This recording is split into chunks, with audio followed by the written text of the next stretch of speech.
মাত্র ২টা ডিম দিয়ে রেস্টুরেন্টের হাজার হাজার টাকার চিজ বল বানিয়ে ফেলুন ঘরে বসেই, খুব সহজে এবং সহজ উপায়ে। সো হ্যালো এভরিওয়ান, আসসালামু আলাইকুম। আমি আনিকা চলে আসছি আবারও আপনাদের সাথে ছোট্ট একটি ভিডিও শেয়ার করতে। আশা করছি সবার ভালো লাগবে। যদি ভালো লেগে থাকে অবশ্যই আমার ভিডিওটি শেয়ার করে দিবেন। যারা ফেসবুক থেকে দেখছেন অবশ্যই পেজটিকে একটি করে লাইক ফলোয়ার দিয়ে দিবেন। যারা ইউটিউব থেকে দেখছেন তারা অবশ্যই প্লিজ দয়া করে একটি করে সাবস্ক্রাইব করে দিবেন। সো কথা না বাড়িয়ে চলে যাই মূল রেসিপি। এইখানে আমি রুম টেম্পারেচার রাখা 2টা ডিম নিয়েছি। এটা কিন্তু একদম নর্মাল টেম্পারেচারে থাকতে হবে, ফ্রিজে কোনো ডিম দিয়ে ব্যবহার করা যাবে না।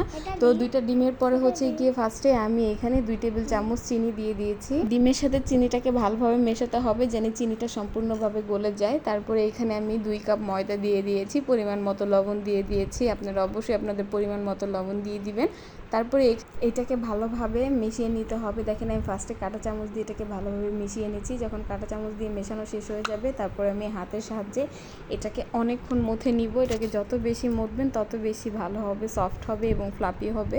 তো এখানে আমার পানির প্রয়োজন আছে। এখানে আমি একদম কুসুম গরম পানি নিয়েছি। আপনারাও কুসুম গরম পানি নেবেন। এর থেকে বেশি গরম কিন্তু হয়ে গেলে ম্যারামটা ফুলবে না আর এই চিজ বলটা নষ্ট হয়ে যাবে। এই ছোটো ছোটো টিপসগুলো আপনারা অবশ্যই ফলো করবেন। এই ছোটো ছোটো টিপসগুলো যদি ভুল করেন তাহলে আপনাদের চিজ বল কিন্তু রেস্টুরেন্টের মতো হবে না। তারপরে এই ময়দার ম্যারামটা দেখেন, দেখতে এরকম হবে। এটা একদম শক্ত করা যাবে না, একদম বেশি নরমও করা যাবে না, এরকম রাখতে হবে। তাহলে আপনাদের চিজ বলটা অনেক ফ্লাফি এবং সফট হবে, খেতেও খুব ভালো লাগবে। আর যাদের ওইখানে ঠান্ডা আছে বা আপনারা খুব দ্রুত চাচ্ছেন যে ম্যারামটা ফুলে উঠুক, ডাবল হয়ে যাক, তারা হালকা কুসুম গরম পানির উপরে বোলটা দিয়ে গিয়ে ঢেকে রাখতে পারে। তারপরে আমি দেখেন আধা ঘন্টা পর চলে আসছি, ম্যারামটা ফুলে ডাবল হয়ে গিয়েছে, কত সুন্দর আর একদম সফট হয়ে গিয়েছে। তো এখানে আমি কিছু চিজ কিউব করে নিয়েছি, যেহেতু আমি এটাকে বল বানাবো তো এর জন্য আমি কিউব করে নিয়েছি। তারপর এটাকে আমি বলের আকৃতি দিয়ে দিয়েছি। পরে দেখেন আমার মেয়ে এটাকে সুন্দর করে ক্রাম কোট করছে।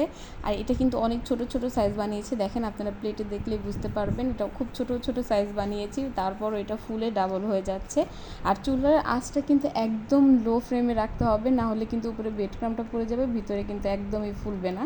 তো সবগুলো বল বানানোর পরে আমি 10 মিনিটের জন্য রেস্টে রেখে দিয়েছিলাম। দেখেন এগুলো ফুলে কত বড় বড় হয়ে গিয়েছে, দেখতে আসলে কতটা ভালো লাগছে, খেতে অনেক বেশি মজা। এটা খেতে খুবই ভালো লাগে, আপনারা অবশ্যই এটা ঘরে একবার হলেও ট্রাই করে দেখবেন। তো এটা আমি একদম লো ফ্লেমে ভেজে নিচ্ছি, একদম হালকা করে, যাতে এটা খেতে খুব ভালো লাগে, ভিতর থেকে সম্পূর্ণ হয়ে যায়। আপনারা যদি চুলার আঁচটা বাড়িয়ে দেন তাহলে কিন্তু ভিতরটা কাঁচা থাকবে, বাহিরটা পুড়ে যাবে। এটাকে একদম লো ফ্লেমে ভাজতে হবে।